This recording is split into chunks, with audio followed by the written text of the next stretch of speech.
kedua, materi yang diamanatkan oleh panitia kepada saya, materi yang menurut saya cukup rawan apabila tidak disampaikan dan juga tidak dicerna secara proporsional.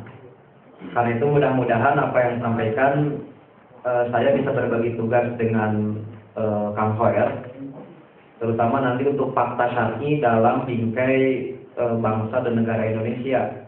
Ketika saya akan lebih menekankan pada konsep, dimungkinkan apakah ada di hukum Islam itu yang memang saya menyebutnya pasal karet sehingga elastis, atau memang sama sekali pasalnya pasal kawat. Nah, untuk itu maka mudah-mudahan apa yang ditampilkan di sini dapat dianggap mewakili ketika kita semua memahami bahwa hukum syariah atau hukum Islam, baik dari sisi sumber, teks, kemudian prinsip-prinsipnya, dalam rentang sejarah dari generasi awal, muamalah mereka yang sangat cepat mengalami perubahan. Nah, kondisi ini dimungkinkan karena hukum Islam pada dasarnya di samping universal nanti mengenal ada karakter yang saya sebut antara sawabit dan mutaghayyirah. Jadi baku dan variabel. Nah, karena itu nanti mudah-mudahan ini bisa dilengkapi dalam konteks keindonesiaan. Akan kita cari garis benang merah ini mana yang memang nanti sawabit, artinya bahwa ini adalah baku, tidak bisa ditarik ulur, dan mana memang yang memberikan ruang. Nah, di sini ada 5 faktor dalam hukum Islam yang dimungkinkan hukum Islam itu di samping luas, cakupannya juga fleksibel. Dan saya tidak akan membicarakan di materi hukum, karena waktu mungkin tidak cukup, tapi lebih kepada faktor-faktor yang menyebabkan hukum Islam itu memiliki sifat sawabit dan mutaghayyirah. Nah, ini adalah faktor-faktor yang saya pandang sebagai faktor mutaghayyirah atau variabel yang nanti bisa sholahiyah li zaman wa makan, layak dengan situasi dan kondisi yang dihadapi oleh umat Islam. Yang pertama, faktornya itu adalah si'atu min tokoh al-afwi. Jadi luasnya ruang atau zona kelonggaran. Dalam bahasa yang lain, ada wilayah yang tidak terjamah oleh teks. Itu yang disebut dengan si'atu min tokoh al-afwi. Ini bahasa Imam Al-Qardawi. Beliau membuat istilah min tokoh al-afwi ini terilhami atau mendapat inspirasi dari salah satu hadis yang disampaikan oleh Abu Darda dan juga Salman Al-Farisi, di mana Rasulullah pernah menyatakan bahwa ma ahalallahu bi kitabihi fahuwa halalun. Apa yang telah dihalalkan oleh Allah di dalam Al-Qur'an maka itu halal. Wa ma harramahu bi kitabihi fahuwa haramun. Apa yang diharamkan di dalam kitabnya adalah haram. Wa ma sakata anhu fahuwa afun minhu. Di antara ruang yang halal dan yang haram ini, dalam konteks faktor kelenturan syariat, ada yang disebut al-afu. Ini yang dibahasakan oleh Yusuf Qardawi dengan min tokoh al-afwi ini. Jadi ada ruang kelonggaran atau ada wilayah yang tidak terjamah oleh teks. Sehingga di sini dimungkinkan nanti adanya ruang untuk ijtihad. Termasuk nanti akan kita bicarakan dalam contoh kasus terutama kebijakan Umar bin Khattab. Waktu itu di Hima PW saya menyampaikan agar rawan Di satu sisi kalau saya tidak menyampaikan khawatir dianggap menyembunyikan ilmu, tapi ketika disampaikan dikhawatirkan dianggap menghalalkan segala macam cara. Yaitu adanya kebijakan Umar bin Khattab menetapkan cukai 10% terhadap barang impor yang disebut dengan usyur. Dan termasuk pajak terhadap minuman, walaupun barangnya haram, begitu. Pada saat komunitas penggunanya adalah kaum kafir di Darul Islam, Umar menetapkan pajak untuk minuman keras itu. Jadi disampaikan rawan, gitu. Disampaikan menyebutkan ilmu. Jadi ini ada ruang dalam syariat yang disebut syi'atu min tokoh al-afwi. Kemudian nanti juga ditegaskan oleh Nabi di dalam hadis riwayat Al-Hakim, ketika Nabi mengatakan berbeda redaksi tapi substansi sama dengan hadis yang tadi. Tapi dalam hadis ini Nabi menggunakan bahasa wataroka asya'a min ghairi nisyanin min rabbikum walakin rahmatun minhu lakum faqbaluha wala tabhasu fiha. Nah, kalimat wala tabhasu fiha, janganlah kalian mempermasalahkan, ini kan ditujukan kepada para sahabat yang hidup di masa turunnya wahyu. Agar dalam menetapkan kewajiban dan larangan itu tidak menambah dari apa yang sudah digariskan. Nah, di sini ada wilayah yang dengan bahasa taroka asya'a. Jadi sengaja Allah tidak menetapkan hukum secara tegas apakah ini halal atau haram atau ini wajib sunat.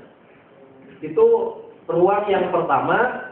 Secara ringkas, faktor kenapa syariat Islam atau hukum Islam bisa dikategorikan luas di aspek-aspek itu. Kemudian yang kedua, ihtimamun nusus bil ahkamil kulliyah. Nas memberikan porsi perhatian itu pada petunjuk umum. Sementara kepada rincian atau tafsilnya, maka hukum Islam tidak memberikan ketentuan. Jadi pedoman umumnya ada, tapi juklat dan juknisnya Islam tidak menetapkan. Saya mencontoh masalah konsep musyawarah. Di dalam Al-Quran kita dapatkan baik periode Mekah maupun periode Madinah, perintah wasyawirhum fil amri. Bermusyawarah kalian dalam satu urusan. Bagaimana kaifiat musyawarah? Termasuk apakah musyawarah untuk mufakat, kemudian nanti untuk voting dan lain sebagainya. Itu tidak ditetapkan di dalam syariat. Jadi hay'ahnya, formatnya bagaimana, kaifiatnya seperti apa, apakah mau muscab, mau musda, muswil, mana dalilnya muswil? Hadis riwayat siapa kalau ada muswil? Nah, riwayat PW, rawahu PW.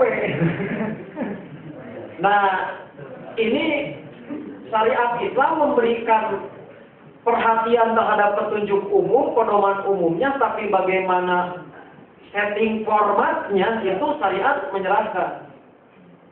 Tidak menetapkan aturan baku. Maka ini pun dimungkinkan adanya keluasan hukum Islam. Kemudian yang ketiga, qabiliyah anusus li ta'addudil afham. Nas menerima adanya keragaman pemahaman. Ketika nas itu sendiri memang dimungkinkan multi tafsir. Bagi yang pesantren pasti tahu. Contoh sederhana tentang kuru. Kuru itu bisa berarti bersih dari haid atau justru setelah bersuci. Timbul pemahaman yang beragam. Perbedaan yang seperti ini namanya adalah tanawu. Keragaman yang semuanya diakomodir oleh teks. Tidak keluar dari teks. Nanti contoh yang paling sederhana tentang kebijakan. Apakah Islam mengatur tentang kenaikan harga? Siapa yang berwenang menetapkan harga? Bukan hanya dalam konteks jual beli mutlak, artinya yang biasa. tukar menukar uang dengan barang, termasuk persoalan tukar menukar uang dengan uang yang lain yang disebut bai'us shoroh.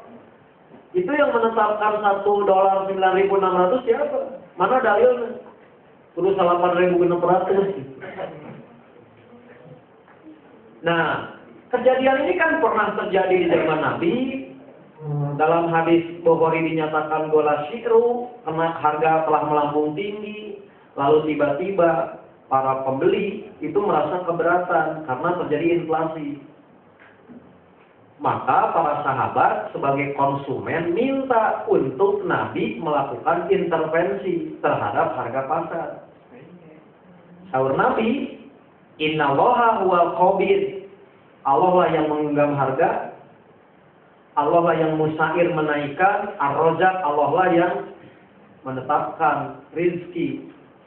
Kata Nabi, andai kata saya harus melakukan intervensi harga, padahal harga ini terjadi karena mekanisme pasar supply and demand, maka khawatir nanti di akhirat seseorang mengadu komplain kepada Allah karena merasa didolimi. Artinya komplainnya dari penjual, karena Nabi berpihak terhadap pembeli. Sementara kalau nanti Nabi justru juga berpihak kepada salah satu pihak itu, nanti juga dikhawatirkan ada komplain. Nabi membiarkan permasalahan ini karena harga ini harga normal. Artinya kenaikan harga terjadi semata-mata mekanisme pasar. Meski demikian, tidak sedikit nanti yang berpendapat bahwa seorang imam, seorang hakim itu berhak untuk menetapkan harga intervensi, sehingga terjadi penurunan harga, seperti Imam Malik, bila dianggap dapat menimbulkan bahaya yang lebih besar misalkan. Ini hadisnya sama, hadisnya sahih, tapi para ulama memahami permasalahan ini dalam perspektif yang berbeda, antara dibolehkan harga intervensi dengan tidak boleh melakukan intervensi terhadap kenaikan harga itu. Ini nas memungkinkan untuk melahirkan keragaman pemahaman ini. Kemudian yang ketiga, yang keempat, ri'ayatul darurat wal a'dzar, yaitu mempertimbangkan kondisi darurat dan kondisi udzur. Nah, dari sini kita mengenal nanti ada istilah kaidah yang cukup populer, al-masyaqqah tajlibut taysir. Kesulitan dapat mendatangkan kemudahan. Ad-daruratu tubihul mahzurat. Keadaan darurat membolehkan perkara yang dilarang. Nah, ukuran daruratnya mau dari mana kita melihat? Samakah darurat ekonomi dan darurat militer? Apakah nanti sama darurat politik dengan darurat ekonomi?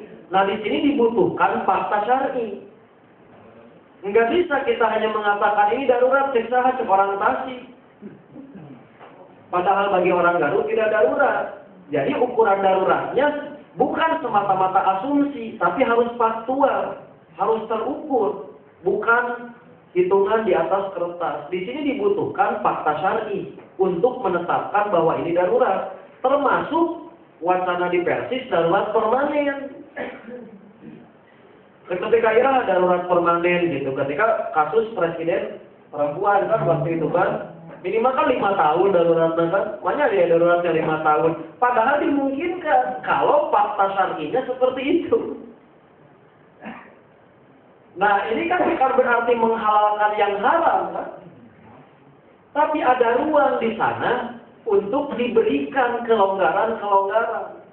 Pada saat darurat yang dibutuhkan analisa itu, benarkah keadaan ini sudah darurat? Siapa yang berwenang menetapkan sebuah kondisi sudah dianggap kedaruratan? Apakah ketua PW bisa, ketua pemuda kan? Menang senayan nama itu barayaran gitu, anggota pemuda lantaran darurat gitu. Kedarurat wae Kemalaya.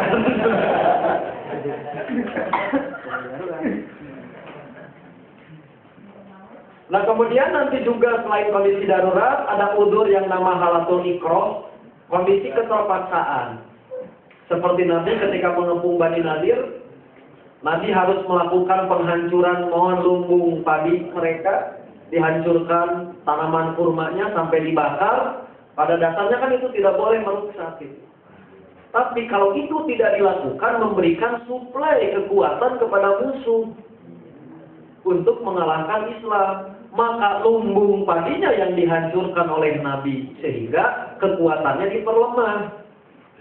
Itu dalam kasus pengepungan Bani Nadir itu juga ikroh dilakukan karena keterpaksaan ketika tidak ada strategi lain yang paling mungkin untuk dilakukan, maka itu yang paling mungkin dilakukan, maka dilakukanlah. Kemudian nanti yang terakhir, ini tagoyurul fatwa bi tagoyurul azminah wal amkinah. Terjadi perubahan fatwa disebabkan perubahan waktu, tempat, dan keadaan. Yang berubah bukan hukumnya, tapi bisa jadi analisa hukum atau penafsirannya. Ini juga berlaku nanti dalam konteks uruf. Untuk perempuan, syariat menyatakan, apabila darahmu sudah berhenti, maka mandilah. Bila datang darah itu, maka berhentilah sholat. Pertanyaannya, kapan ukuran berhenti dan datang darah haid? Cek syar'i. Pak, iya Pak. Syariat tidak menetapkan, maka dikembalikan kepada uruf. Berarti tiap orang perempuan bisa jadi berbeda masa menstruasinya. Maka uruf ini bisa jadi berubah antara uruf Tasik dengan uruf Bandung belum tentu sama dan tidak boleh disamakan. Nah ini yang dimaksud dengan tagoyurul fatwa bi tagoyurul azminah wal amkinah. Demikian juga nanti ayat Quran menyatakan bahwa seorang suami diwajibkan memberi nafkah, pakaian yang layak untuk anak-anak. Berapa ukuran nafkah yang layak? Apakah mau pakai UMR? Atau ukuran income pemuda Persis? Nah, ini dikembalikan kepada uruf. Maka uruf bisa jadi, sekali lagi, itu tidak menjadi konstitusi, atau bisa jadi konstitusi, atau hanya konvensi. Nanti Kang Hoer akan menjelaskan bagaimana fakta dalam bingkai negara dan bangsa Indonesia. Ini mudah-mudahan kita mendapatkan penjelasan yang lebih utuh. Nah, sekali lagi, bahwa ini bukan mengelastiskan hukum. Tapi memang demikianlah hukum itu sendiri memiliki ruang atau karakter. Nah, ini penting saya sampaikan, karena selama ini, ketika konsep ini belum tersosialisasi, ada sebuah fatwa yang dianggap menyimpang dari mainstream, apalagi di Persis misalkan kan, sehingga dianggap ini menyimpang. Padahal landasan syar'inya ada. Oh, bisa jadi justru konsep ini belum tersosialisasi atau ada mispersepsi terhadap konsep ini. Nah, inilah nanti akan kita bicarakan kenapa Umar menetapkan APBN, sumber APBN-nya ditambah dari yang Nabi tidak ada. Urusan fai, kenapa yang biasanya kepada Nabi, lalu Nabinya meninggal, fainya tidak diberikan ke keluarga tapi ke Baitul Mal. Banyak persoalan-persoalan dalam bidang fikih dusturi, ketatanegaraan, dalam konteks kebijakan kepemimpinan itu dimungkinkan pada saat ruang di dalam syariatnya memiliki karakter seperti ini. Barangkali itu dulu gambaran yang ingin disampaikan, mudah-mudahan paling tidak bisa dipahami secara garis besar. Sekali lagi, khawatir ada anggapan mengelastiskan hukum. Padahal pada hakikatnya hukum itu sendiri dalam konteks syar'i yang memberikan ruang karena karakternya memang demikian. Barangkali itu yang bisa disampaikan. Mudah-mudahan menjadi tambahan ilmu yang bermanfaat dan mohon maaf atas segala kekurangan. Aqulu qouli hadza wa astaghfirullah li wa lakum. Alhamdulillahirabbil alamin wassalatu wassalamu ala asyrofil anbiya'i wal mursalin wa ala alihi wa sahbihi ajma'in. Asyhadu an la ilaha illallah wahdahu la syarika lah wa asyhadu anna Muhammadan abduhu wa rasuluhu la ilaha illa ba'da. Pertama-tama saya ucapkan terima kasih atas undangan kesempatan. Mudah-mudahan pertemuan kita kali ini berkah bagi kita, terutama dalam konteks pencerahan ilmu. Mudah-mudahan ilmu ini menjadi bekal bersama untuk kemajuan kita juga. Tentu syukur alhamdulillah saya juga ketemu senior ini, Kak Besar Amin Muhtar. Saya pulangnya sering terlewat, jadi lebih populer Kang Amin Muhtar. Saya tidak menyebut Hairudin Amin karena khawatir ada aminnya juga.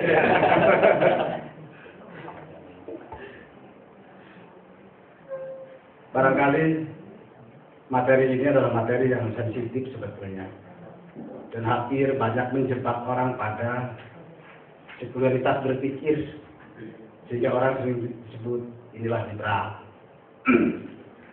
Maka memang proses elastisitas ini para ulama selalu memperketat bagaimana elastisitas hukum ini ada rambu-rambu, ada paradigm, ada kerangka yang memang terukur dan terjaga. Jangan sampai, apa kata Ustaz Ali, saya setuju banget bahwa kalau ini menjadi persepsinya biasa atau dalam pemahaman yang sederhana, seolah-olah kita itu permisi, serba boleh, serba silahkan, tanpa melihat rambu-rambunya. Dari sisi elastisitas hukum, memang ini mencegah kematian hukum. Dari sisi semangat hukum syar'i harus selalu baru, harus mampu adaptabel dan acceptable terhadap sebuah keadaan. Karena tidak boleh hukum Islam berhenti, harus tetap berjalan sesuai pada tingkat di mana ruang, di mana kesempatan yang dimiliki oleh orang yang meyakini hukum itu sendiri. Yang kedua, kalau melihat dari sisi elastisitas hukum, beberapa pandangan tentang harus memenuhi unsur dari maqasid syar'inya. Kalau Al-Ghazali lebih menyebut limaslahatil anam, bagaimana sistem hukum ini menciptakan sebuah kemaslahatan. Kalau Imam As-Satibi harus memenuhi unsur pertama, mampu menjaga hifdul din, menjaga agama, hifdul mal, mampu menjaga harta, hifdul nafs, mampu menjaga diri, hifdul apalagi menanggung menjaga keturunan. 5 prinsip dasar tentang tujuan hukum ini terpenuhi. Dari sisi kaidah dasar, bagaimana dasar-dasar dan prinsip-prinsip hukum, terutama hukum Islam yang berkaitan dengan kemuamalatan, yang bukan hukum Islam yang berkaitan dengan mahdoh, itu tentu ada perbedaan. Pertama, dari sisi mahdoh, hukum Islam itu harus bersedikan tauhid. Dari sisi kemuamalatan, contoh dalam fikih histuri, hukum tata negara, prinsip dasarnya itu tauhidnya, bahasa tauhid tidak ada, tetapi prinsip dasar itu seperti keadilan, kesederajatan, persamaan, terus kebebasan, itu selalu diungkapkan. Kalau hukum Islam itu memenuhi unsur-unsur itu, maka itulah yang menjadi istihad terbaik dari si ruang yang dimiliki oleh elastisitas itu. Jadi kalau kita berpikir tentang bagaimana hukum ini lentur dan luas, fleksibel dan elastis, luas dan lentur, itu bukan semata-mata bahwa hukum Islam tidak punya keajegan, itu bukan tidak punya kepastian. Dalam dunia hukum itu ada dua. Kenapa ada sistem kodifikasi hukum yang ini diambil oleh daratan Eropa sampai di kita hari ini dari Wetboek, Pansapre atau Burgerlijk Wetboek atau BW, yang sebagai induk hukum yang diciptakan oleh Syekh Ashar kami di Mesir atas perintah Napoleon waktu itu, sehingga disebut Kodeks Napoleon. Dan dibawa ke Perancis berubah dari sisi ke materi hukum karena sesuai budaya Eropa yang krisek dan yang lain. Maka karena Belgia Selatan menjadi Belanda, menjadi penjajahan Perancis, dan Belanda menjajah Indonesia, sampailah pada disebut Burgerlijk Wetboek dan Wetboek Pansapre atau KUHP dan KUHP. Kita undang-undang hukum pidana dan kita undang-undang hukum perdata. Sejatinya, apakah memang kepastian hukum itu ada dalam Islam? Islam memiliki kodifikasi hukum dari awal, dari sejak pengkodifikasian kitab sebetulnya. Apakah hadis-hadis? Itu al-muwatta mungkin yang pertama dari sejarah yang tertulis. Termasuk juga pada kodifikasi hukumnya. karena Eropa mencontoh kualifikasi hukum disebut Eropa kontinental ini, daratan Eropa ini kepada Mesir di waktu itu, waktu berjaya. Dan yang kedua dataran Amerika Latin, Amerika lebih pada jurisprudensi atau common law, lebih pada sifatnya fatwa yang menjadi rujukan bagi setiap keputusan hukum. Hari ini ada yang membunuh, maka si hakim harus mencari pada fatwa-fatwa masa lalu apa hukum membunuh itu dengan kasus yang sama. Tetapi yang berbeda dari sisi-sisi ini adalah dari sisi keacaraan, hukum acara perdata, hukum acara pidana. Dan tadi disebut oleh Kang Amin, ada materi hukum yang disebut pasal dan ayat, ada juga disebut dengan acara yang memang bagaimana sebuah hukum, materi hukum bisa tegak di sebuah negara, yaitu oleh hukum acara itu sendiri, seperti cara penangkapan, cara peradilan, cara pembelaan, cara pemindanaan, apa di penjara atau dibuang dan yang lain, seperti Ijtihad Ali pernah membuang orang seharusnya diganti dengan penjara. Jadi hal-hal yang seperti itu memang ini terjadi besar sekali dalam ranah hukum, terutama lemah. Banyak yang disebut ke arah kita sebab tadi sebut mungkin dalam beberapa hal kenapa harus menjadi adaptabel, maka lain kali tabayul ahkam tabayul asma. Tapi dalam dunia politik ini sering kalau Nahdijin punya kaidah tersendiri, al-muhafadzatu ala qadimi sholih wal ahdu bil jadil aslah. Nah, dari sisi antitesa politiknya selalu melakukan proses itu. Kalau Muhammadiyah bilang ini kaul qadim, ini kaul jadid. Tapi mampu udah melakukan proses itu, kaul qadim, kaul jadidnya.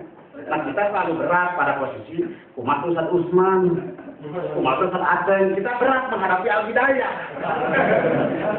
Betul, berat Amin. Betul, ini pengalaman kita bersama. Jadi kita sangat berat pada wilayah-wilayah keputusan-keputusan fikih yang sudah diproduk, apalagi menjadi sebuah kitab atau sebuah buku. Nah, ini juga menjadi saya sangat senang dan bergairah mendengar Ustaz Amin menyampaikan tentang karakter hukum Islam ini. Karena memang inilah yang sisi-sisi ini yang sering kita bukan sembunyikan, sering kita lewat. Karena kita khawatir membahas ini seolah-olah permisif serba boleh. Padahal sebetulnya ini hukum yang disebut syar'i ini bagaimana adaptabel dengan situasi dan kondisinya. Sebab hukum tidak boleh mengalami kematian, dia harus tetap berjalan dalam situasi dan dalam kondisi apapun, di mana pun. Seperti babi haram jadi halal karena kondisi-kondisi tertentu. Seperti juga ada perjalanan orang mahdoh menjadi 4 jadi 2 kosor. Hal-hal ini yang menyebabkan bagaimana hukum menciptakan sebuah, bukan hanya dari sisi memudahkan, karena tidak boleh, karena dari sisi memudahkan itu kan tidak boleh. Tetapi adil yusunnya yang boleh. Nah, kalau fatwa mengalami kematian, bukan adil yusun lagi, agama itu berat pada akhirnya. Masakoh. Dan inilah yang dihadapi oleh setiap generasi muda Muslim yang mau menafsirkan sebuah keadaan, mau menafsirkan sebuah teks dalam kondisi tertentu. Maka sering dalam konteks akademik disebut dari perspektif berpikir ada kelompok kontekstual, ada kelompok tekstual. Sering kita mendengar bahwa kelompok fikih ini lebih pada tekstualnya. Sementara kelompok akademik yang kira-kira berpendidikan di perguruan tinggi, yang perspektifnya lebih pada epistemologi dan filsafat, sering pada kontekstualnya. Seharusnya nyambung dua-duanya. Tidak boleh dipisahkan. Karena pada saat hukum, dua-duanya harus memberikan kepastian pada sebuah kondisi tertentu. Di perjalanan konteks Indonesia, hukum ini memang terutama peradilan agama. Peradilan agama itu 20 tahun orang memperjuangkan ada peradilan agama di Indonesia. Ini satu sistem peradilan sebetulnya, satu payung, karena kasasi, PK itu Mahkamah Agung. Ada pengadilan Islam Aceh, ada pengadilan agama bagi muamalah, bagi talak, cerai dan waris. Tetapi tingkat kasasinya itu adalah semua di Mahkamah Agung. Jadi satu sistem hukum dari hukum-hukum yang memang ada di Indonesia. Yang diakui di Indonesia itu adalah Islam, adat, dan hukum positif. Nah, hukum-hukum yang diakui di Indonesia bagaimana berjalan berdampingan, yang sebetulnya berat berdampingan. Tapi di paruh Soeharto terakhir tahun 70-an, Soeharto berpihak pada kelompok 80-an berpihak pada kelompok Islam dengan melegalkan peralihan agama. Sehingga ada penekanan dan kewajiban bagaimana kelompok Muslim wajib persengketaan nikah cerai, talak, waris itu adalah wajib di badan agama. Dan non-Muslim di peradilan umum. Dan itu sudah diarahkan oleh undang-undang tertentu. Dari sisi ini menurut hemat saya, luar biasa perjuangan orang tua dulu yang punya komitmen terhadap bagaimana seorang Muslim mampu menjalankan keyakinan agamanya. Makanya tahun 74 demonstrasi besar-besaran urusan undang-undang pernikahan. Yang undang-undang pernikahan itu keabsahannya harus tercatat di catatan sipil, bukan atas dasar agama dan keyakinannya masing-masing. Itu luar biasa demonstrasi besar-besaran waktu itu karena sistem credo, sistem keyakinan umat Islam terganggu oleh itu. Dan itu perjuangan itu panjang sampai hari ini. Yang kedua, menurut saya, dari sisi proses yang disebut dengan bagaimana hukum ini bisa menjadi bagian dari sebuah sistem kehidupan, terutama berbangsa dan bernegara, tentu punya cara. Tetapi karena hukum adalah produk politik, maka yang paling pertama adalah bagaimana mendorong kekuatan politik melahirkan hukum-hukum yang hukum-hukum itu memang representasi dari sebuah sistem kredo sebuah bangsa, sistem keyakinan sebuah bangsa itu. Nah ini yang susah. Di Indonesia ini memang struktur kenegaraan industrinya hampir duplikasi dengan Piagam Madinah. Tapi praktek politiknya murni bukan menduplikasi, menduplikasi ala barat. Tidak ada dalam satupun catatan dalam Piagam Jakarta, dalam Undang-Undang Dasar 45, tidak ada satu catatan pun yang namanya kata demokrasi. Tapi kenyataan politik adalah sistemnya demokrasi. Luar biasa. Ada sebuah kenyataan politik dengan tulisan hukumnya jauh berbeda. Kenapa bisa begitu? Nah, maka sering terjadi yang disebut dengan bahasa bahwa konfigurasi politiklah yang menentukan semangat, kecenderungan, dan kenyataan hukum. Atau disebut produk hukum.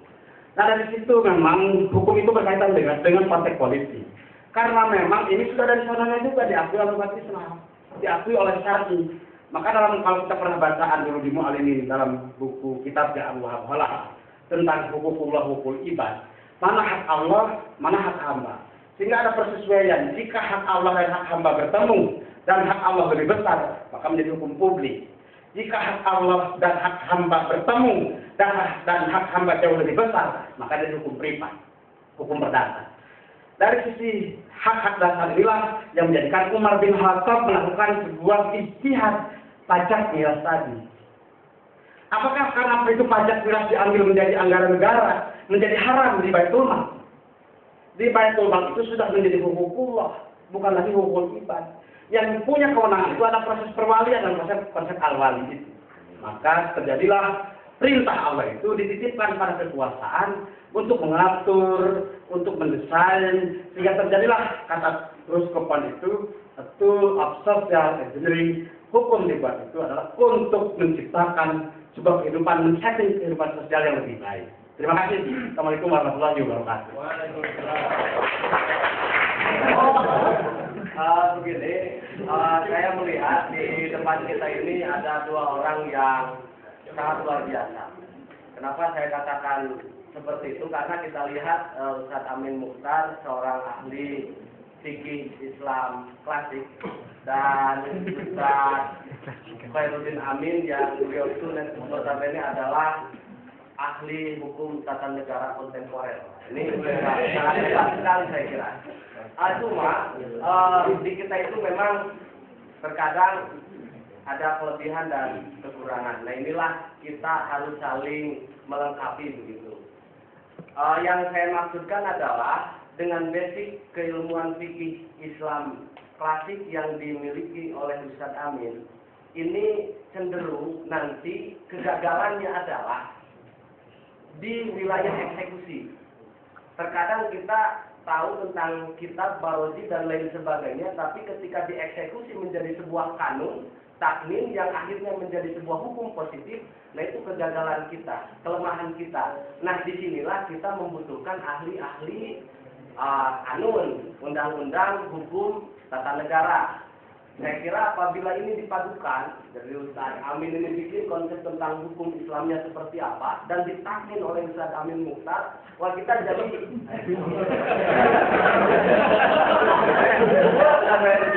jadi sangat hebat sekali. Kalau saya cuma komentar saja lah. Jadi memang bagaimana sebuah hukum syariat itu nanti menjadi hukum positif, dan itu kalau saya tidak salah, benar. Dengan penuturan dari Profesor Dr. Yusril Iza Mahendra, bagaimana sebuah hukum Islam itu menjadi ruh undang-undang, walaupun hukum itu tidak mengatasnamakan hukum Islam, tapi ruhnya itu adalah syariat Islam begitu. Nah itu yang kita harapkan. Terima kasih. Berbagai intisari hukum yang berlaku di Indonesia untuk agama Islam. Hanya kan pada akhirnya tidak semua dari agama Islam yang diakomodir oleh hukum positif. Hukum penjara kan itu kan boleh Belanda. Nah pertanyaannya apakah memang secara syariat sebenarnya itu boleh? Tadi mengungkapkan Profesor Yusril secara syariat hukum positif hanya intisarinya saja, walaupun tidak. Ini kan oleh orang HTI kan ditolak. Yang kedua, untuk keduanya juga, saya ingin lagi mengerucutkan karena ke tema strategi kepemimpinan muda versi dalam menghadapi dengan perubahan politik, yang kemudian dikerucutkan lagi dengan situasi yang aktual. Artinya saya sebagai warga Bandung Barat yang semua sekarang mengikuti dengan pilkada langsung. Biasanya pemuda ketika pemilihan selalu otonom, tingkat PW, tingkat PD, dan tingkat PD, maka selalu diarahkan mengikuti PD. Tapi setidaknya berilah kami pencerahan bagaimana kami kaum muda bersikap. Tentunya sebentar lagi kami 19 Mei itu akan pilkada Bandung Barat. Nah, kelihatannya ketika memilih itu pakai dalih dari usul fikih tadi yang enak. Maksud darurat, madorot, itu darurat madorot gitu. Nah, batasannya seperti apa? Di Bandung Barat calon bupatinya perempuan ada. Nah, kalau di ketika pemilihan gubernur ada ayah nyantri, Bandung Barat itu kumahannya ayah nyantri tapi luasan gitu. Jadi orang kreatif ada tapi kudu milih Pak gitu. Ini ada kadang-kadang pimpinan kami Paris itu ketika memilih ya biasanya nanti muncul madorot. Iya teh si foto seperti itu. Apakah memang secara untuk pikir nanti kan dipakai madorot, darurat itu dibayar atau tidak? Ini membahas tentang masalah politik. Saya ingin bertanya sejauh mana legitimasi hukum Islam terhadap calon-calon atau caleg-caleg wanita yang hendak naik ke anggota dewan, baik itu tingkat provinsi jabat 2 ataupun mungkin untuk tingkat PPRI. Pertanyaan mungkin bangsa kita bukanlah negara yang berasaskan Islam, gitu. Tapi sebenarnya ruh-ruh Islam mungkin sudah ditanamkan dan sudah berjalan hukum-hukum Islam itu. Ya mungkin diantaranya hukum nikahan itu berkait hukum Islam. Dan hukum-hukum yang lain pun ada yang dijalankan menurut dikembalikan lagi kan itu kepada dia seorang muslim atau tidak. Tapi yang menjadi pertanyaan justru ketika hukum Islam masuk ke wilayah pidana, mereka paling ulur kepentingan sehingga orang selalu kalah gitu. Yang menjadi pertanyaan bagaimana mensosialisasikan kepada orang-orang yang kuat di sana sehingga hukum Islam khususnya masalah pidana ini bisa diterapkan di negeri kita ini. Gitu. Terima kasih. Mendapatkan pelajaran kasus-kasus fikih. Tapi paradigma fikihnya ini terus terang saja itu memang konstruksinya belum utuh. Sehingga pada saat orang sudah bisa mengatakan mengambil berkesimpulan, dalil hukumnya apa, kemudian bagaimana petunjuk hukumnya, tiba-tiba dia berkesimpulan sudah disebut fikih. Itu tantangan pertama. Sehingga ini harus direkonstruksi. Makanya ini terasa saya, mohon maaf, baiklah capek oke gitu. Sejatinya harusnya tahap kedua ke takmir. Jadi dari fikih ke takmir. Berarti kan sudah selesai rekonstruksi fikihnya, justru tahap sekarang itu eranya dari fikih ke takmir. Nah pada saat mau ke takmir, karena konstruksi fikihnya juga belum utuh, ini kesulitan. Karena itu, maka saya juga memang berobsesi, justru konstruksi fikih versi sekarang itu justru dipertegas. Kalau bahwa versi itu lasar kiam wala berbiyah gitu kan, bahwa inilah format fikih versi, justru kita tingkatkan kepada takmin. Paradigma takmin nanti berbeda, kan nanti Kang Wer akan yang menyampaikan. Ketika dari fikih ke takmin, paradigmanya nanti berbeda lagi. Walaupun di fikih ada ruang untuk masuknya sisi kepentingan politik dalam tanda kutip politik penguasa, apalagi di takmin. Nah ini pekerjaan rumah yang memang menjadi PR kita bersama. Makanya sekali lagi, coba kita lakukan survei kepada umat Persis, mau nggak sebabnya betul-betul. Itu yang trademark Persis. Trademark untuk tekan, tapi saya yakin ketika ditanya semua umat Persis, pasti argumentasi dan metodologinya belum tentu sama. Tapi kesimpulannya kenapa bisa sama? Dari sisi tadi konteks politik persatuan umat bagus, tapi dalam konteks kelanggengan itu belum tentu memiliki fondasi yang kuat karena tidak dibangun atas paradigma fikih yang kukuh. Nah ini yang mudah-mudahan kenapa saya 2009 waktu itu juga terus berdialog dengan beliau ini, karena selama fikih sudah terbentuk pun tanpa menjadi takmin, fikih tidak akan menjadi panglima yang disebut dengan daulah hukumah. Jadi fikih butuh kekuatan daulah hukumah agar menjadi panglima dalam konteks kehidupan.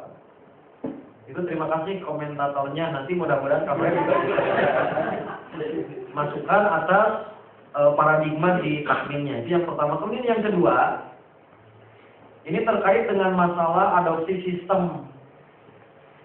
Pada saat nanti ini ada ruang yang sifatnya afun tadi, ini kan kita diberi pilihan.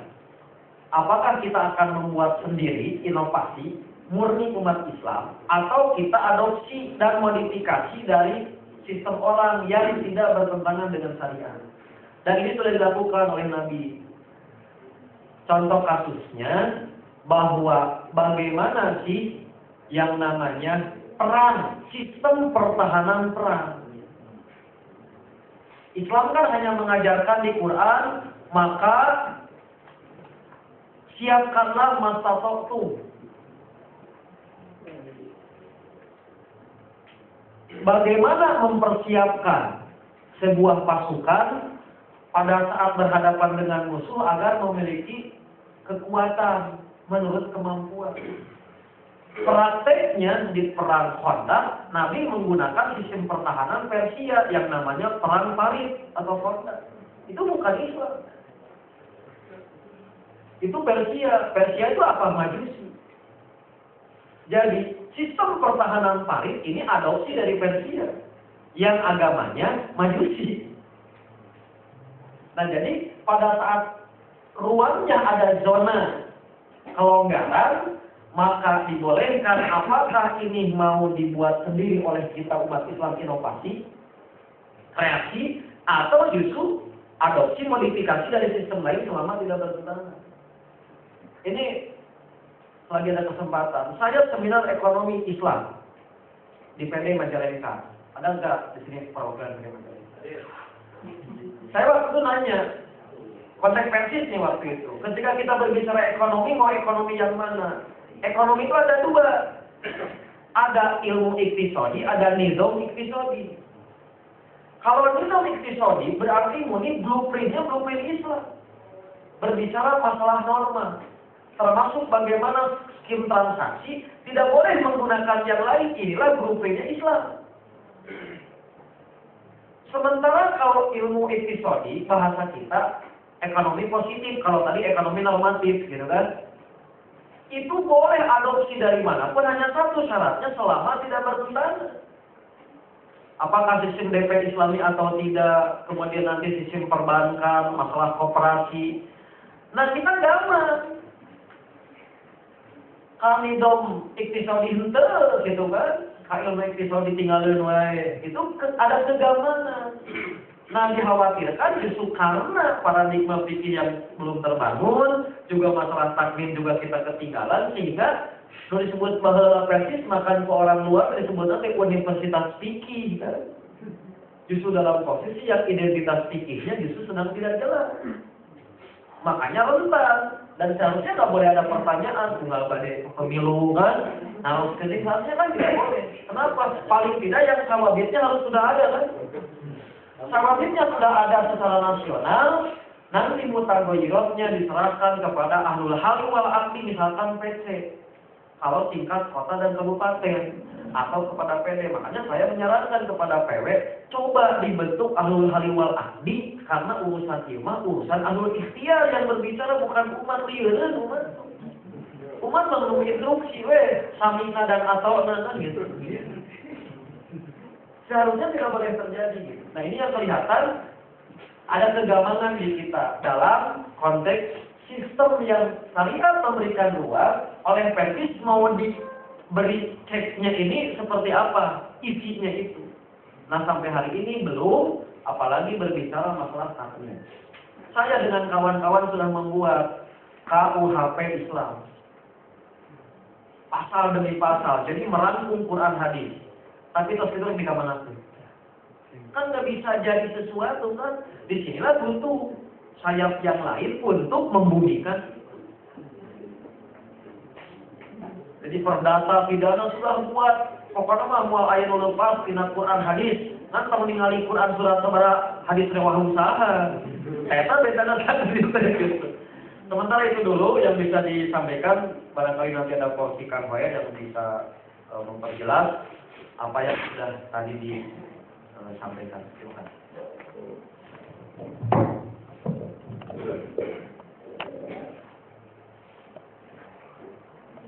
Dan yang pertama memang terkait ini kan problem bahwa persesuaian pemikiran, terutama perkembangan. Pertama, fikih itu konstruksinya menjadi fatwa. Para fuqaha itu mengeluarkan istihad istinbat hukumnya menjadi fatwa. Dewan Hizbah mengeluarkan fatwa.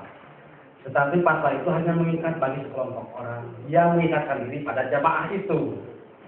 Pada orang-orang Persis selama fatwa Dewan Hizbah yang didulukan fatwa Dewan Hizbah, selama mengeluarkan fatwa Dewan Hizbah, lain Persis tak hukuman hanya itu. Jadi ada pengakuan dari sisi komunitas ini, komunitas ini. Nah, awminhum. Tapi bukan dalam pada akidah. Yang kedua, kalau dari sisi tadi yang disebut, kalau tanpa pilihan golput itu halal. Dan itu kelompok murjiah.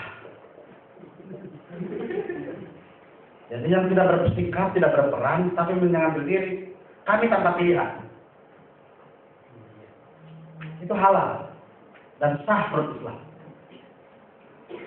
Pada sikap pertanggungjawaban, apa pertanggungjawaban kita? Golput apa sebagai pengembangan kekuatan politik atau sebagai kritik terhadap sebuah sistem? Pertimbangan kita ini kan pertimbangan strategi. Apakah kritik ini produktif atau tidak? Pertimbangan saya begini, dulu saya pernah punya pengalaman dengan Pak Bahran saat Mega memenangkan pertarungan waktu itu. Dan setuju dengan, masa punya dalil di Amin hari ini. Karena pernyataan saya di waktu itu, Mega menang itu darurat politik bagi umat Islam itu. Dan terpaksa menerima kelebihan Mega itu kan darurat politik, karena pernyataan politik PDIP menang. Kongres umat Islam memutuskan haram presiden wanita. Yang saat bersamaan NU mengikuti dengan kejelangan mengeluarkan fatwa haram wanita jadi presiden.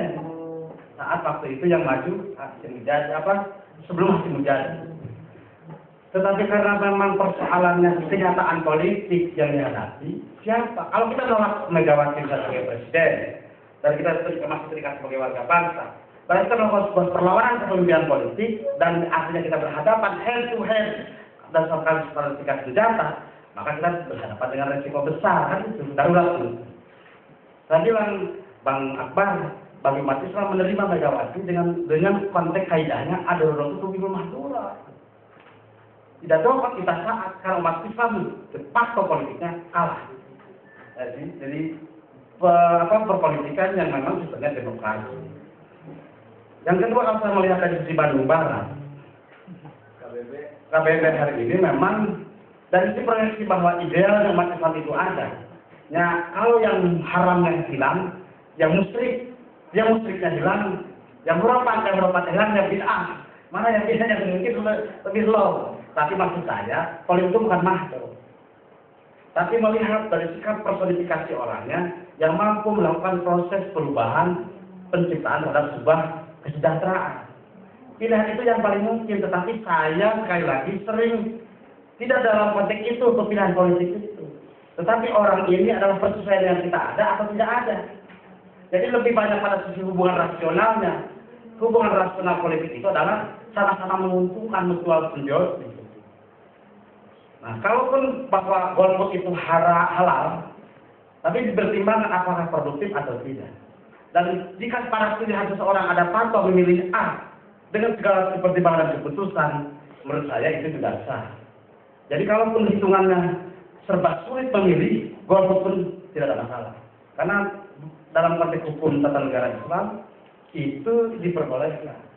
Tetapi persoalannya itu produktif atau tidak bagi kita. Yang kedua, hukuman penjara ini dan sistem punishment. Punishment itu ada retributif, ada pendekatan utilitarian.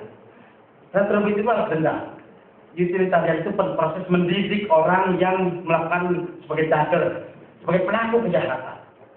Nah, apakah seorang yang melakukan proses kejahatan, dia itu harus melakukan penerimaan hukuman yang harus seimbang dengan yang dia lakukan, ataukah dia cukup dididik saja, seperti membunuh di Indonesia? Caranya membunuh dihukum mati. Walaupun dari sisi hukum memungkinkan hukuman maksimal itu hukuman mati bagi pembunuhan.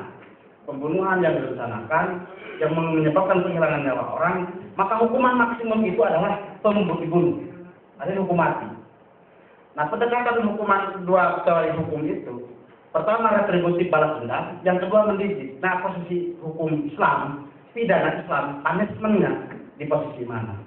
Saya sebenarnya dalam posisi itu sering bicara tentang keasaraannya yang berbeda. Peradilan Islam itu keluarga korban dilibatkan. Tidak diwakili pengacara, tapi ditanya dengan konteks tadi. Anda membunuh, tapi Anda dimaafkan oleh keluarga. Tapi keluarga meminta dia sesuai dengan keinginan dan kesepakatan keluarga berapa. Maka orang itu dimaafkan, tetap dihukum, tapi tidak hukuman mati. Kenapa bisa begitu sistem hukum Islam? Akan tercipta rasa keadilan. Karena keadilan itu hanya satu. Tapi rasa keadilan itu tumbuh dalam sebuah penerimaan hukum pada setiap pribadi, terutama dari sisi proses keputusan peradilan. Nah, hukum di Indonesia, satu korban dan dia diadili pelakunya, keluarga korban tidak pernah dihadapkan minta keadilan. Itu yang membedakan dengan keaksaraan Islam itu. Maka saya setuju kalau kebatalnya disusun, maka keaksaraannya pun disusun. Karena hukum acara ini adalah menentukan rasa keadilan nantinya. Bayangkan dari sistem peradilan Eropa yang kita ada hari ini, sistem peradilan, keluarga korban tidak dilibatkan, maka tidak ada rasa keadilan. Seseorang satu keluarga kehilangan anaknya, dia dipenjara cukup 7 tahun, dapat remisi segala macam, cukup 3 tahun, bahkan cukup setahun. Tapi rasa keadilan tidak ada pada keluarga korban. Nah, ini yang menyebabkan hukum materinya di dalam KUHP Indonesia bahwa kita undang-undang hukum pidana dan di materi hukuman mati itu ada. Tetapi dari acaranya tidak menciptakan rasa keadilan sebab keluarga korban tidak dilibatkan dalam proses peradilan, tidak ditanya apakah dia dimaafkan, kan tidak pernah nanya hakim seperti itu. Dalam Islam justru hakim memediasi agar pelaku dengan keluarga korban dimediasi bertemu. Apakah Anda akan memaafkan? belum dimaafkan, tapi konteksnya bagaimana dia sadar sebelum marah. Marahnya sudah hilang, baru dia merenungkan ulang keluarga korban apa boleh apakan, tetap dihukum mati atau tidak. Nah itu untuk menjaga keseimbangan bahwa ada rasa keadilan yang tercipta di keluarga korban. Dalam hukum positif Indonesia itu tidak ada. Nah itu juga menjadi harus konsentrasi kita ke depan karena menciptakan rasa adil itu tidak mudah. Nah kalau tadi hukumannya ada disebut dengan zaman Ali itu dibuang, itu pembuangan. Proses orang dibuang tidak bersentuhan dengan dunia luar, tetapi tempatnya di situ hanya dihalangi oleh dinding tembok 5,5 meter, gitu. Jadi penjara. Itu tafsir barunya. Di Islam semangat itu sudah pernah ada. Yang dihukum mati dia karena dia mabuk, dia dijilid, masih ada, dia dibuang. Atau memang pilihan-pilihan hukum itu akan terjadi di hukum sosialis terjadi pembuangan. Kasus Inggris, Amerika ini orang buangan dari hukuman. Tapi menjadi orang besar hari ini. Ini keturunan para ahli, para kelompok yang pernah terpidana di Amerika itu. Itu hukum buangan. Dan itu pernah terjadi di sana, hukum buangan juga sama ada. Nah kalau menurut saya konteks di Indonesia itu cocok sebab banyak lahan. Bagaimana narapidana diproduktifikasi? Dia lahan mana yang belum produktif, dia di situ dihukum, tapi dia bertani. Nah, balik lagi pada proses, apakah itu menggerakkan seseorang untuk melakukan untuk tidak melakukan lagi sebuah pelanggaran atau sebuah kejahatan? Nah, menurut saya dari sisi teori hukuman, teori punishment, Islam itu mengambil dua-duanya. Balas dendam juga ada dalam Islam karena ada ganti gigi dengan gigi, mata dengan mata, itu juga kisah selama ini itu juga diakui dalam Islam ada. Tetapi Islam juga memberikan tawaran yang lain dengan sistem ganti rugi untuk menciptakan rasa adil. Jadi memang dia mengganti 1 nyawa 1 miliar dan sangat berat bagi dirinya. Dan menurut saya itu untuk menciptakan rasa adil. Islam mengambil satu posisi teori hukuman dan dua-duanya dalam Islam. Nah kalau pikiran saya kita di Indonesia hari ini, apa itu diambil tidak? Apa buktinya? Lihat realitas peradilan. Tidak pernah ada keluarga korban yang dilibatkan dari tanya hakim mau diapakan orang ini. Dan menjerit keluarga korban di mana-mana menjerit bunuh, hukuman ini mati sama dengan anak saya. Tidak didengar oleh hakim. Makanya proses pengkisasan seseorang sampai hukuman mati dalam Islam memang agak lama karena menunggu persoalan mediasi. Padahal memang rumus hukum itu salah satu asas adalah peradilan cepat. Karena menumpuk kasus tidak terurus dan seperti Indonesia. Kasusnya terlalu ribuan. Karena kejahatannya makin naik. Jadi kasusnya jadi ribuan. Jadi orang menunggu proses peradilan pun, maka terjadilah dalam materi sering ada keputusan dihukum masa tahanan. Dipotong masa tahanan. Sebelum keputusan hukum dia sudah ditahan 2 tahun. Bayangkan coba. Ada orang yang tidak bersalah terbukti kasus Rian. Dari mana dia gagal dari Jombang. Dia ditahan karena dituduh membunuh. Setelah 2 tahun terbuktikan dia tidak membunuh. Sistem hukum tidak memberikan jaminan rasa keadilan, rasa aman pada sebuah kehidupan berbangsa dan bernegara. Nah kalau kita melihat dari sisi itu memang butuh perbaikan dan butuh semangat. Obsesif wajib. Saya itu setuju saat ini harus obsesif. Jadi ke depan memang butuh ulama-ulama Islam yang memang ahli dalam bidang itu. Mudahlah melihatnya. Berapa PD di Indonesia yang membuat legal draft dalam kitab undang-undang hukum, rancangan undang-undang, membuat rancangan perda ada. Berapa PD yang melahirkan itu? Dan saya ingin tanya, berapa ustadz di PD itu yang guru usul fikih? Berarti kalau tidak sampai membuat perda itu, kata Ustaz Amin tadi, forma fikihnya belum terolah. Karena memang dari sisi fikih itu ada 2. Kita itu kan belajar fikih di Alimin, kunut bid'ah ujungnya. Salah kunutnya dalam sholat bid'ah ujungnya. Tapi forma bagaimana cara orang berpikir fikih tidak pernah terdidik. Bagaimana pendekatan melakukan pemikiran fikih tidak terdidik. Sampai-sampai pada ada kritik yang sangat pedas, versi sampai hari ini tidak punya konstruksi usul fikih yang utuh secara versi. Kalau saya pernah menyebut begini, Majelis Perusahaan Belajar, Surah ala Indonesia. Karena tafsirnya dari surah. Ada Dewan Rakyat yang ada di Malaysia, Suro Allah Malaysia. Ada Dewan Musyawarah Rakyat juga di Musyawarah Rakyat di Brunei. Itu juga tafsir dari Suro juga. Jadi memang Suro ini ditafsirkan di tempat-tempat yang berbeda tergantung semangat politik yang mereka miliki. Sistem politiknya. Karena di Malaysia sistem politiknya mereka itu adalah sistem bentuk negaranya bersemakmuran, dan Islam diakui sebagai agama negara, bukan hukum Islam yang berlaku, tapi agama negara sebagai rujukan hukum. Di Malaysia memang berjalan hukum Islam, tapi ditafsirkan ala Malaysia.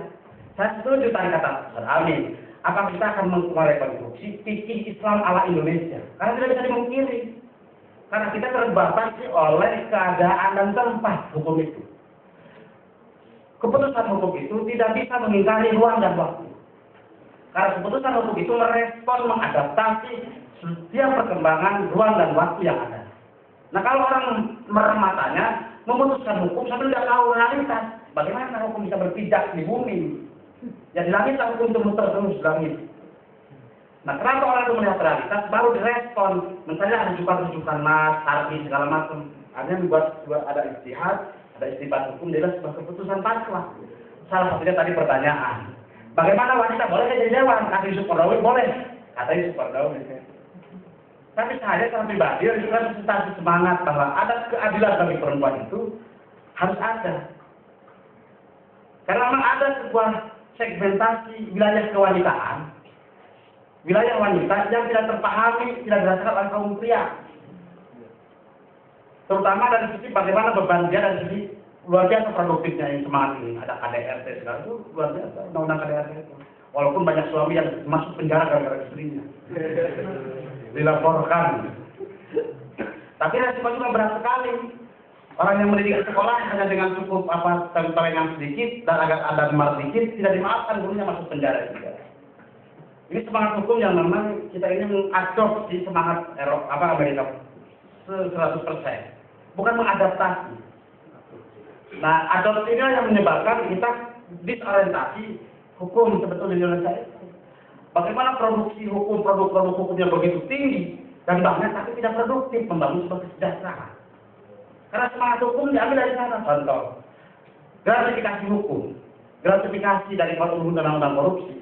Pejabat hari ini mengasih pejabat 10 juta menjadi korupsi.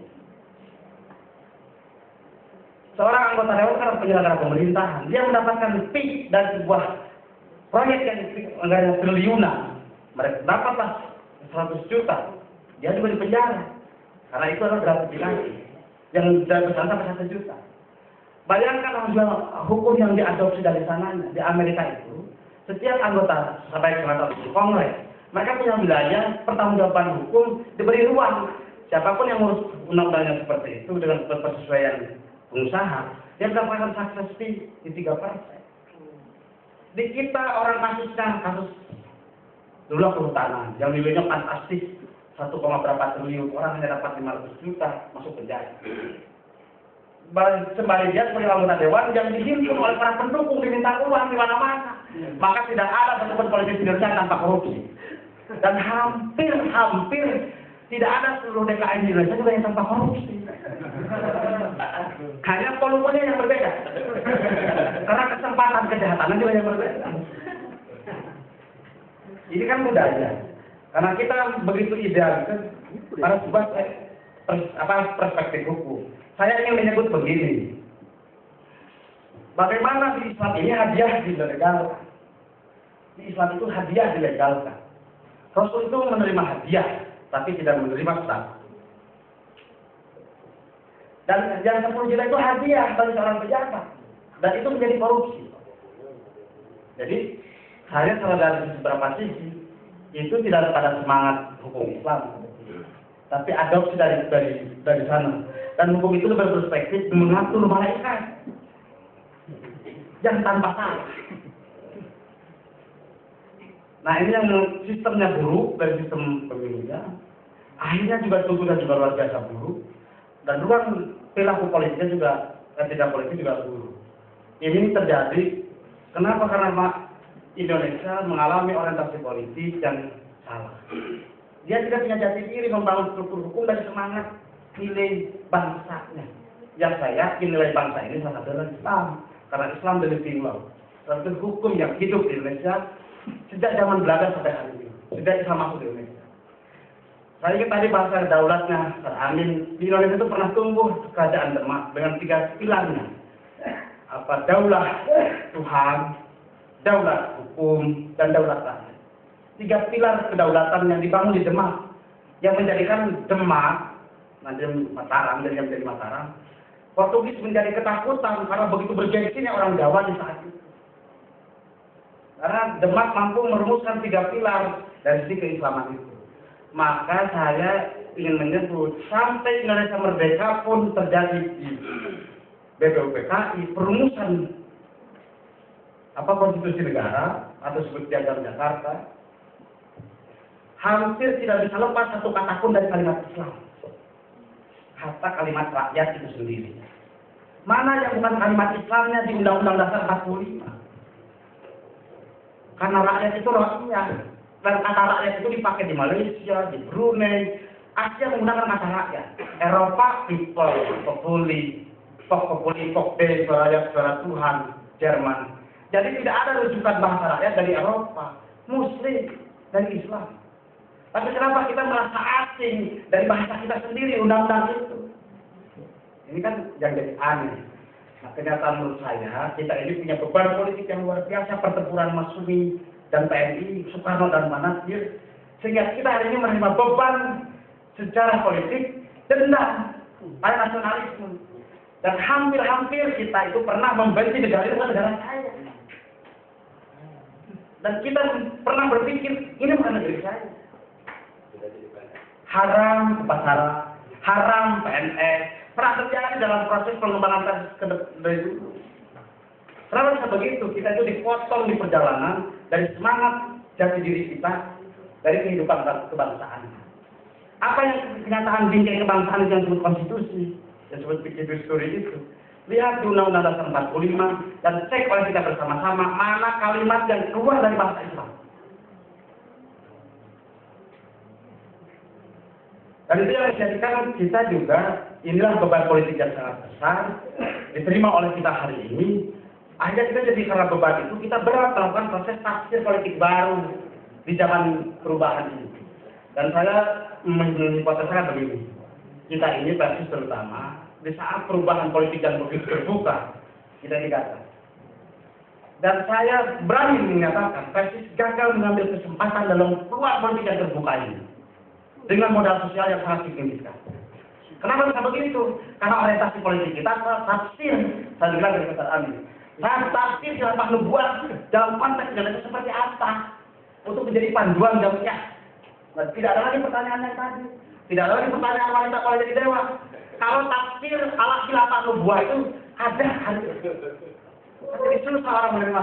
Karena versi ala khilafah nubuah yang mana ala Hizbut Tahrir, ala Ikhwanul Muslimin, ala mana? Karena semua tafsir. Atau ala negara Islam Indonesia, Pak Gatot Subirjo. Mana yang mau kita ambil? Nah, pergulatan ini memang butuh pengkajian yang panjang. Dan terakhir saya tadi memang merespon bahwa di Indonesia ini sudah berlaku hukum Islam itu, walaupun tidak semuanya. Karena memang kekuatan politiknya belum menentukan itu.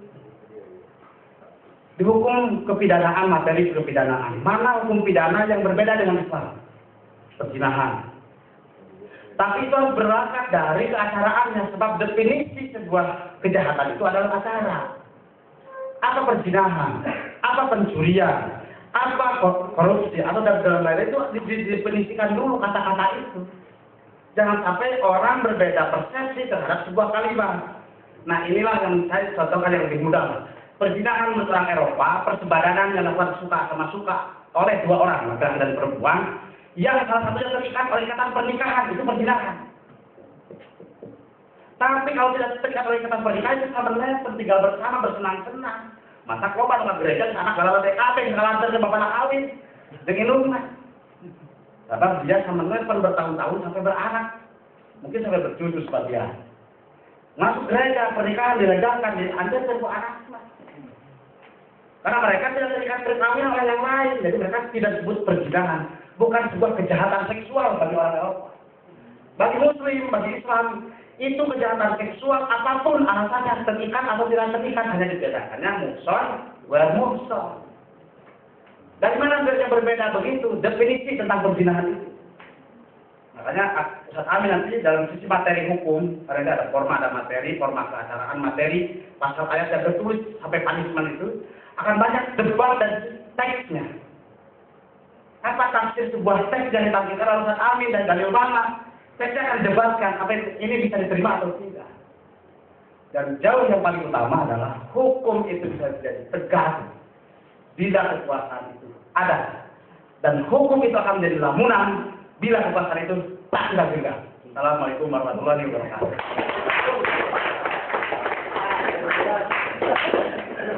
Masih penasaran?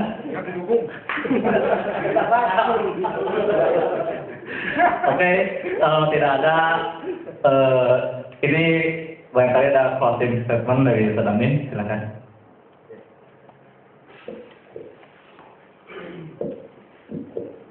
Ya, ini terkait dengan tadi juga pertanyaan atau harapan barangkali. Dan saya akan konsisten seperti yang saya sampaikan di Hotel Antik. Jadi khususnya untuk PW pemuda, sing pupuh gitu. Jadi dari mana asal, reka mana bakal. Nah, inilah yang menjadi harapan saya, paling tidak dari sekian yang tadi dibicarakan, banyak hal yang memang harus dilanjutkan dalam konteks operasional. Ini yang mudah-mudahan pemuda Persis di wilayah bisa memberikan masukan. Sepuh orang tua teh, format politik Persi pemuda seperti ini.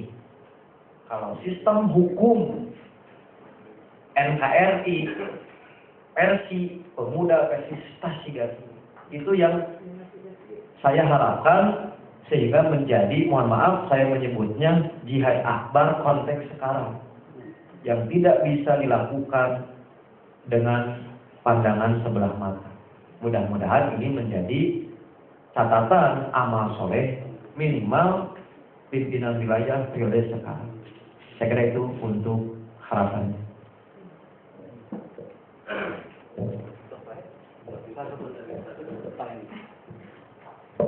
Saya mendukung Ustaz Amin karena saya ingin menggambarkan tentang Erdogan. Atau kita menyebut Partai Repah, atau sering menyebut dengan bahasa kita itu Erbakan. Dia ini 30 tahun berjuang, sejak dia perlawanan sejak Kemal, ini kan garis keturunan Jamaah Islam. Bersama Kemal Atatürk dia berjuang dengan senjata kalah, dengan usrah juga ditangkap, hanya merubah arah dengan cara meningkatkan kemampuan sumber daya manusia waktu itu. Akhirnya kampus dikuasai, membentuk ranah politik di Partai Repah, berkali pemilu kalah, tapi tetap konsisten dalam karakter sebagai seorang politisi muslim yang memang bernilai. Pemilu yang 2010, Partai Repah menang, hampir dianulir. Karena kelompok sekuler menolak kemenangan Erdogan, karena khawatir sekularisme dihapus. Apa yang dijawab oleh Erdogan? Dia jawab dengan referendum. Apa Turki akan dengan sekularisme sebagai ideologi atau tidak? Tadi referendum. Dan Erdogan menang, sekularisme hapus tanpa darah. Bagi setiap kita yang ingin melakukan proses politik, diplomasi itu diutamakan. Karena kegagalan diplomasi baru ada persenjataan terbuka, perang terbuka. Nah di Indonesia ini, proses politik ini terbuka bagi kita. Tidak ada kita ngomong SBY buruk disangka. Karena waktu ini hargai artikelan mau masuk lagi di rancangan kita undang-undang hukum pidana tentang subversif, undang-undang subversif. Itu pun dirancang oleh Denny Indrayana masuk lagi. Yang dulu pernah dicabut, karena dulu aktivis yang kena, karena sekarang banyak yang kebablasan menghina presiden masuk lagi tentang pasal subversif itu. Yang disebut dengan hargai artikelan. Nah yang kedua, kenyataan terbuka ini, saya pertanyaan Ustaz Amin, kita mau kemana? Dan yang menjawab tentunya bukan Hoyer, tapi kita bersama-sama. Terima kasih, mohon maaf Jika yang sampaikan ada kekurangan, mohon kritik dan ke depan. Assalamualaikum warahmatullahi wabarakatuh. Ya, walaupun saya lihat masih semangat ya. Semangat.